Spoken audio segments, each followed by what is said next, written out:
Hallelujah. स्वागत है आप सबका मेरी भविष्यवाणियों की पुस्तक में। तो आइए हम आज के पवित्र वचन को पढ़ेंगे जो कि परमेश्वर के दास प्रेरित अंकुर यूसुफ नरूला जी के द्वारा लिखा गया है। अपने अंदर बदलाव के बीज को लाएं।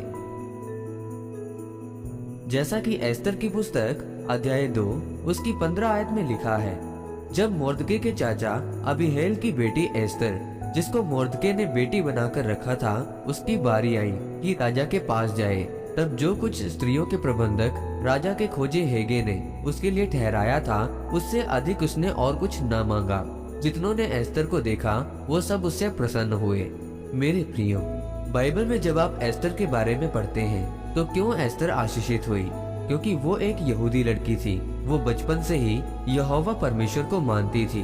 उसे बचपन से ही प्रार्थना करना, उपवास करना, बाइबल पढ़ना सिखाया गया था, वचनों पर चलना सिखाया गया था। क्योंकि मोर्दके जो उसका रिश्तेदार था वो वचन पर चलने वाला था। हामान जो पापियों का वंश था, इसीलिए मोर्दके कभी भी हामान से डरता नहीं था। वो कभी भी उसके सामने झुका नहीं। उसी तरह उसने एस्तर को भी वचन पर चलना सिखाया हुआ था। और जब उसकी आशीष लेने का समय आया तब उसके साथ वाली स्त्रियों ने लालच करके अपनी मर्जी की चीजों को ले लिया, क्योंकि उन्होंने अपने जीवन को नहीं बदला था। लेकिन एस्तर ने कोई लालच नहीं किया। उसने अपने लिए वो ही चीजें ली जो उसके लिए ठहराई गई थी, क्योंकि वो अपने मूल्य को जानती थी।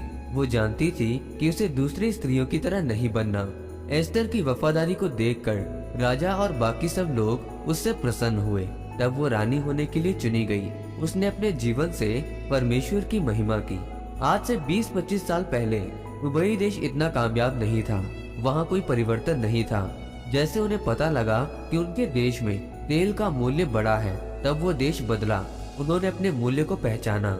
दुनिया की ऐसी कोई कंपनी नहीं जिसका दफ्तर दुबई में ना हो। अगर आप एक बड़ी कंपनी खोलना चाहते हैं और उस कंपनी का दफ्तर दुबई में नहीं है तो आपकी कंपनी बड़ी नहीं मानी जाएगी।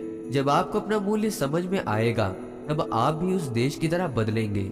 आपका सही बदलाव वो है कि आप अपने जीवन में कितनी समस्या का समाधान करते हैं और तब आपका मूल्य बढ़ता है।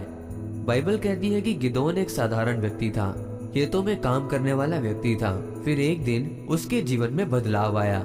यहोवा परमेश्वर ने अपने दूत को भेजकर उससे बात की और कहा, हे शूरवीर सूरमा, यहोवा तेरे संग है। यहोवा ने उसे इजराइल को मिद्यानियों के हाथ से छुड़ाने के लिए कहा।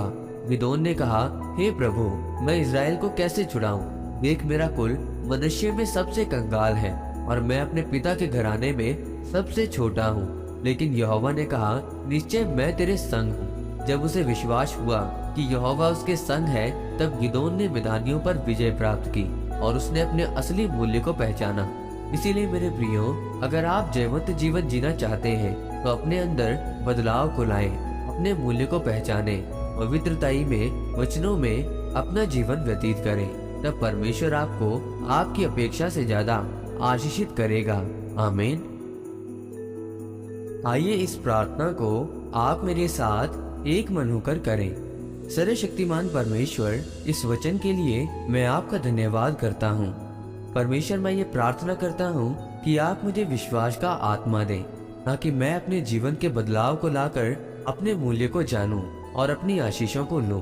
प्रभु यीशु मसीह के सामर्थ्य नाम में, आमीन।